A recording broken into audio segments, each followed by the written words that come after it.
All right, busy show this morning. Let's welcome in the Powerhouse panel. We start this morning with former Congresswoman Nan Hayworth. Project 21 National Advisory Board member Christopher Arps is here, and the CEO of Chickasaw Bank and Oklahoma Transportation Commissioner T.W. Shannon. T.W., good to see you, my friend. Thanks for filling in last week. I appreciate it. I saw some of the show.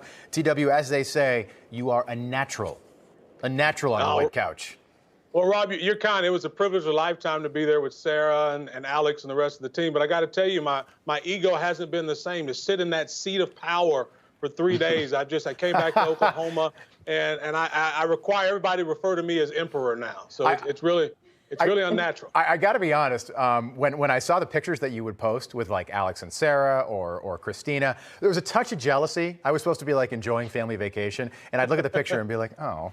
And then I get back and everyone's like, TW was magnificent. It's fill-in syndrome. Everybody loves the fill-in. And then the regular guy comes back and they're all like, ugh, back to this guy. You know what I mean? Back to this guy. I thought it'd be more like in elementary school and there was a substitute teacher. Everybody's like, oh gosh, I can't wait for our teacher to get back. No, it's never. You want the substitute teacher because you can, the cat's away, the mice will play. But like when I got back, you want people to be like, you were missed. You were missed. Instead, everyone was like, meh.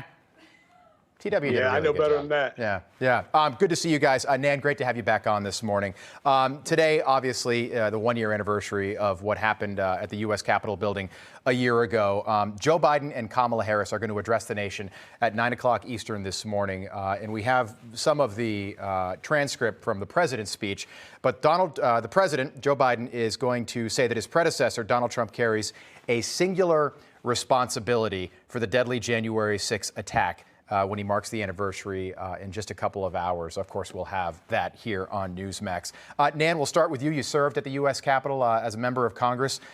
We've got an incredibly divided nation right now, and Joe Biden is an incredibly unpopular president with his own party as well right now. You go back to that Quinnipiac poll from a month ago, and he's got a 36% approval rating. That Quinnipiac poll came out in early November. Is this the right message to strike on a solemn anniversary like this? Is this the right message for the American people?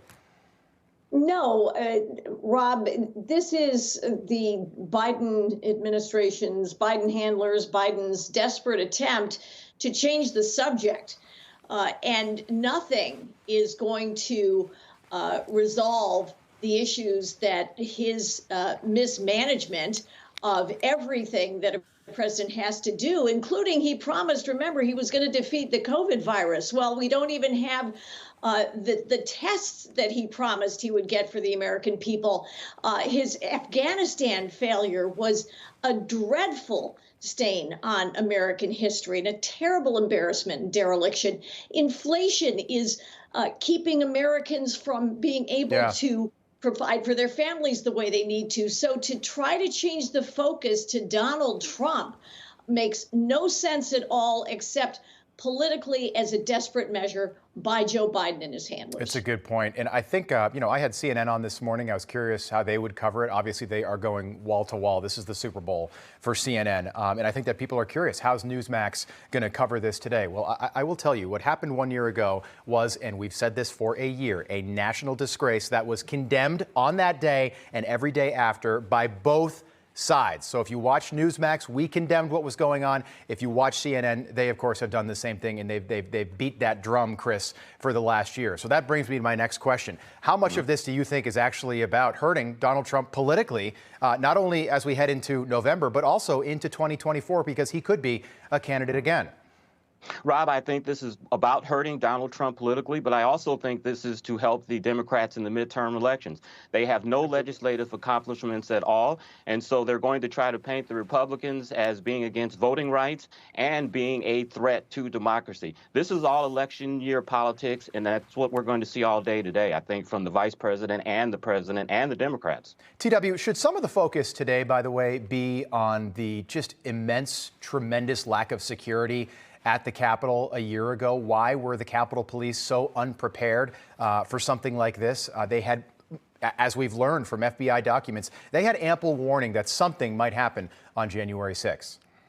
No, you bring up a great point, Rob. I mean, at the end of the day, Nancy Pelosi is the Speaker of the House. I'm a former Speaker of the House, and I will tell you, the Speaker is responsible for the security at the Capitol. They report to the Speaker ultimately, and there was obviously a lapse in leadership as it relates to security on that day. But I think Christopher brings up the main point. The reason the Democrats are beating their drum, they are putting every chip on this event because they have nothing else in their menagerie of tools to run on for the midterm election.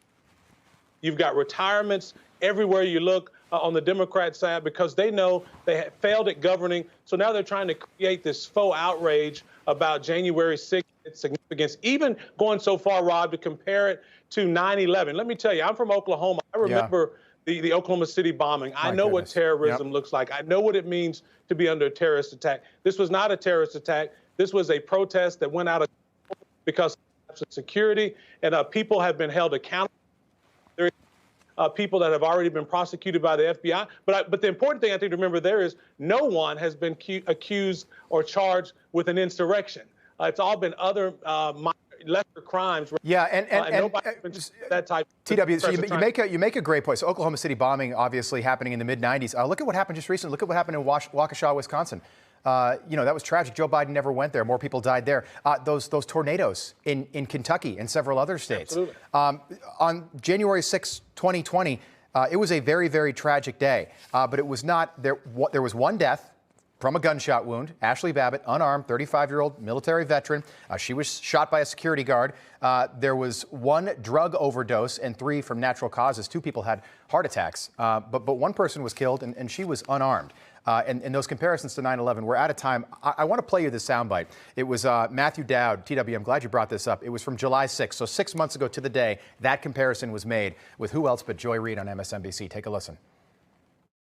What would happen if after 9/11 we had done nothing? We had done nothing. Right. Think about that. If we had done nothing after 9/11. And to me, though there was less loss of life on January 6th, January 6th was worse than 9/11 because it's continued to rip our country apart and give permission for people to pursue autocratic means.